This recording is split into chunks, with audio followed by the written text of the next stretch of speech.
why we're here. So what we're talking about is going to help move that dial. Remember, what we want to do through all of these things, this isn't just kind of a free-for-all, me taking my time on a Thursday to come to you and just go blah, blah, blah. It's to try and help move the dial in your business. So our mission is to help all businesses, underline, tripling, and bold, all businesses to succeed and to grow.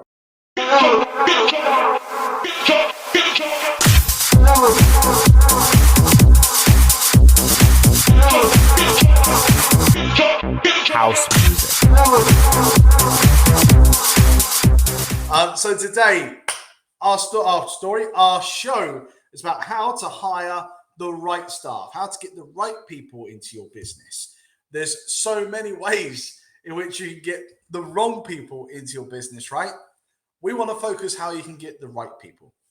And this is really, oh God, this is so important, because we always talk about you can't do this shit alone, right? You can't do this journey. You can't do everything on your own.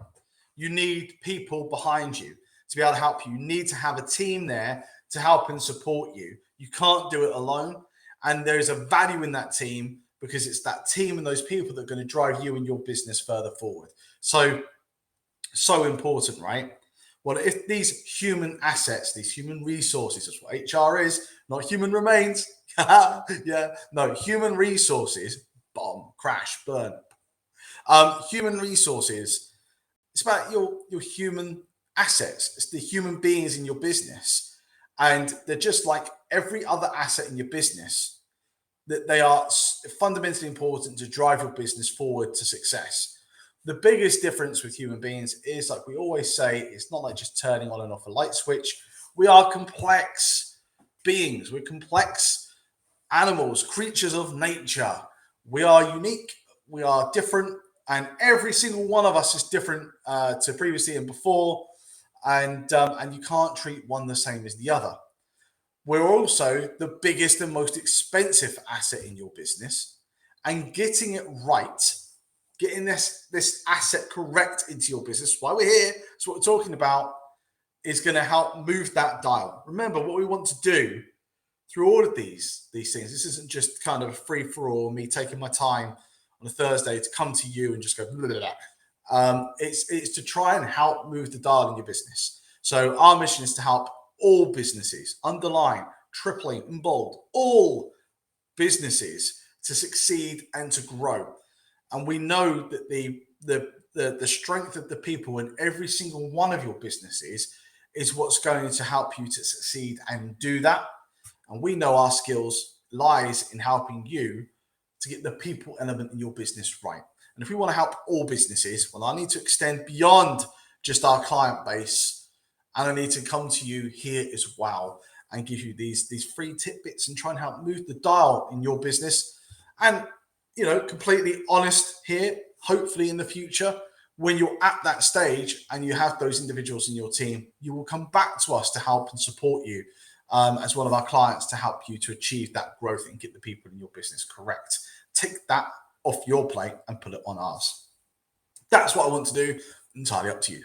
But that's the purpose. So the key here is people are going to be, oh my God, so important. And, you know, getting the wrong person into your business, I think we spoke about this in the last show, to be fair, but getting the wrong person in your business, one bad apple, absolutely 100% will spoil the bunch. It takes one person to swallow all your time, impacts on your culture, impacts on everybody else, lower your standards, and take you into a kind of a free fall downwards. You want to make sure you're trying to avoid getting those bad apples into your business. And you know, that's what we want to talk about today, is how do we get the right people in, and how do we keep those right people in is probably something for the future, but how do we get them through the door? How are we bringing and attracting these people to come and work with you? How are we doing that? What is it that we need to do, and what is it we need to look at? So that's the purpose of today's show. So got a few bits to go through here, and I want to break it down in this particular fashion. So I thought about this one, and compared to others, by the way, if you see any behind the scenes stuff, It is a free-for-all. There is less of a plan on this than there is on anything else. We've got a subject title, and then boom, I'm into it. So none of this is scripted. There's none of that that's taking place. So with this, I've actually done a little bit more forethought and planning. Maybe tip for the next one, Mike. Right? So I've got a couple of elements I want to go through. And there's a methodology. God, there's a methodology in the way that I structured that, because it's going to go through, recruitment isn't, there's a beginning to an end kind of, or a middle. And that's the process we want to go through. So I want to kind of break it down in that particular way and go through what I think we need to focus on in the right segment, in a linear fashion. Told you I wasn't scripted. I couldn't even remember the word linear. So anyway, so the first one I want to look at is, why is recruitment so bloody hard? Missed the word bloody there. Whoops, my bad. But why is recruitment so hard? Why is it so difficult? One of the things I was looking recently, and it's like something crazy. There's over 1 million odd kind of vacancies at the moment in the UK that are out there at the moment as we speak. And roughly, give or take by a couple of thousands here or there, or the odd 100,000 one side or the other, you've got this roughly similar sort of numbers of people on the unemployment list, people that are unemployed, not those that are actually completely out of the job market. So people that are unemployed, technically, realistically, are looking for employment. Those people, right? Now, when you get to that particular state, and obviously the levels of unemployment are low at the moment in time, the number of vacancies are high. That's the topsy-turvy world that we're living in. It means it's a picker's market. Hi everyone, thank you so much for watching the video that you're tuning into right now. It means the world to me that you're watching that video, but I want to just take a small snippet of your time, the smallest amount of your time, just to tell you about this amazing offer that we have on board for all of you right now in your businesses. Everything that we're doing, everything that we're talking about is predicated on how we can help you to maximize the potential of your business, the potential of your people in your business, and your teams that your people belong to. Right now, if you head over to the website that's in the background there in our new studio, which is inquiry.cavalhr.co.uk, that's inquiry.cavalhr.co.uk, you can pick up a free employment contract with your staff. This is monumental. It enables you to be able to make changes, customize the contracts to your liking, for your staff, for your business, but also to ensure that you're remaining legally compliant. Head on over now, pick up your free contracts, register your details. Let's get back to the video. In terms of when it comes to recruitment, people, have more choice as to where they want to go and work than maybe they have done in previous years. Which is great for them, but difficult for us as employers in trying to get the right people for us. Now, what I would say to most of you is there's a misnomer about that stat. It's important to show how difficult the marketplace is. And I think that is important. But there is a misnomer around that stat. And that is the likelihood that in your business, and this isn't for everyone, for some people, you will find those people there. But the likelihood that the people you're looking for to come and fill that vacancy in your business right now, being in that unemployment line, is low.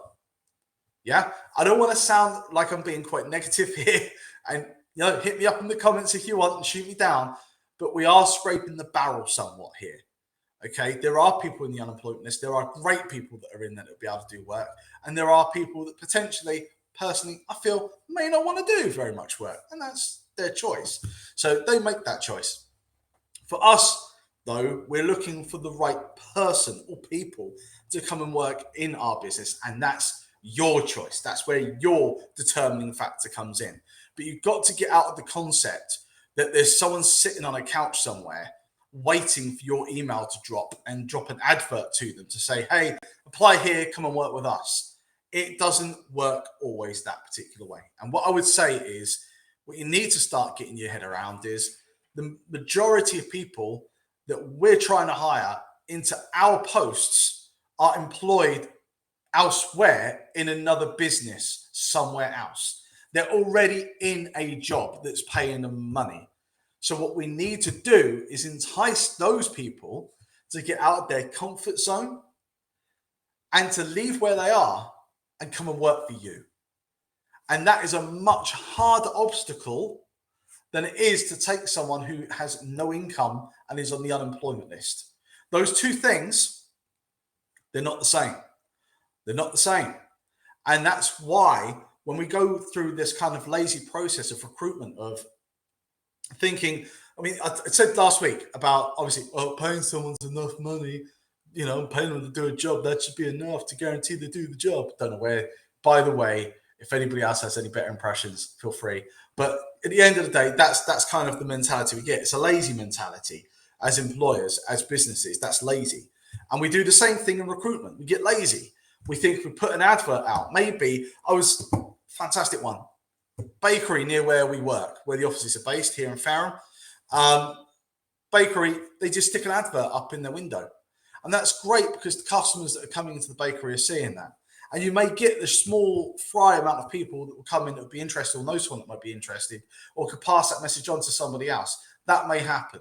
But you're not really getting that message out there. You're not really advertising the role. And that's the key thing. It's the same thing as marketing in a lot of respects. When you've got a job vacancy, you need to advertise the vacancy. And, just putting it out there in the window and hoping for the best is maybe not the best strategy.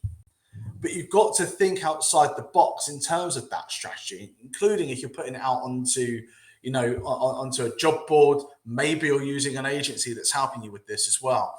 But at the end of the day, you've got to think outside of that box. You've got to think about, how am I going to entice somebody who's potentially reading this? They may be the person that's thinking, I'm looking for that next step. I'm looking for another challenge. I'm keeping my options open, and I get these emails through from the last time I went through trying to get a job, whenever the hell that was, and I still get these updates, and I check them out every now and then and see what's there. You've got to entice somebody with a reason to get up their backside and come and work for you. That's the mentality shift you've got to get to. This isn't a case of, people will just want to naturally come and work for me. Forget it. Forget that. That is lazy kind of thought process in terms of as a businessman, in terms of as an owner, as a manager. It's just lazy, because at the end of the day, you've got to think bigger.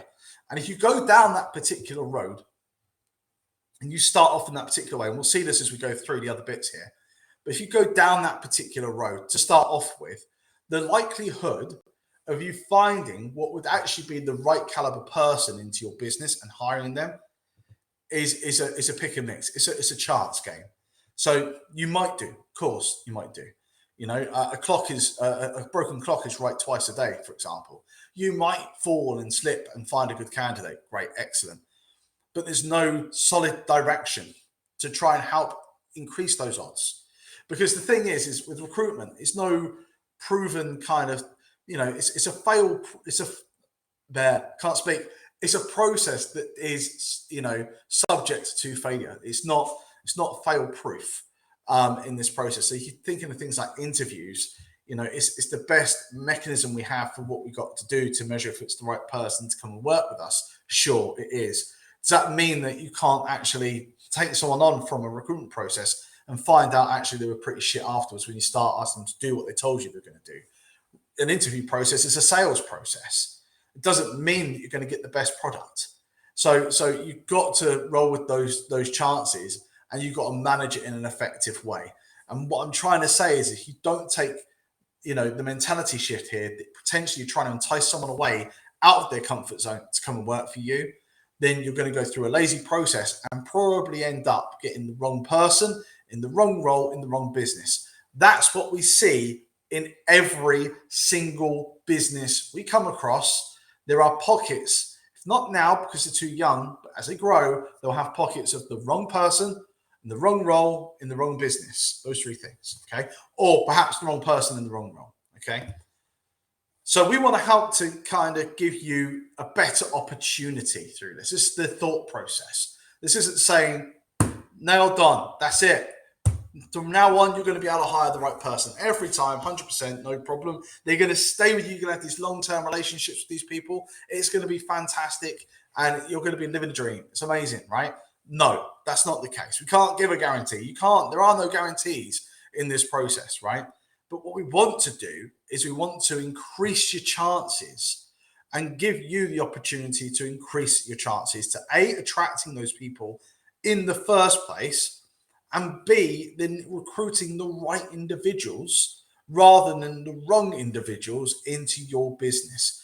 We want to imagine that when it comes to this whole recruitment shindig and everything else, I put it into the analogy that if I was looking for someone, my most prized assets in my life are my children, my two girls.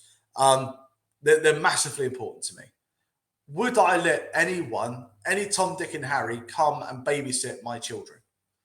Not that they're getting older now, so they probably don't need it. But would I, especially when they were younger, would I just let anybody come in and do that? No, I wouldn't. I'd take a little bit more of a methodical process to make sure that I'm getting the right person to come in and to do that babysitting to a degree. I'd want to know them. I'd want to have some kind of rapport, relationship, and everything else with them so that I can go through that process and feel safe and secure that the individual that I've taken on to look after my most prized assets in my life is a good person that's going to actually take care of them. And it should be the same thing in your business or in your teams. This is fundamentally your little baby. This is your important asset. You don't just want any Tom, Dick, and Harry to come in and start looking after it. You don't want to feel like I've got to take anybody on. You know, I'm scraping the barrel. I'll take anybody because a body's better than nobody, right? Yeah, no, it's not. So we want to make sure that you recognize this process is hard. The marketplace that we're in is hard. And there's a reason why it is hard. And once you get that shift in your mind, then you'll have a better focus on what maybe you think you need to do to be able to get the people you want to attract into your business.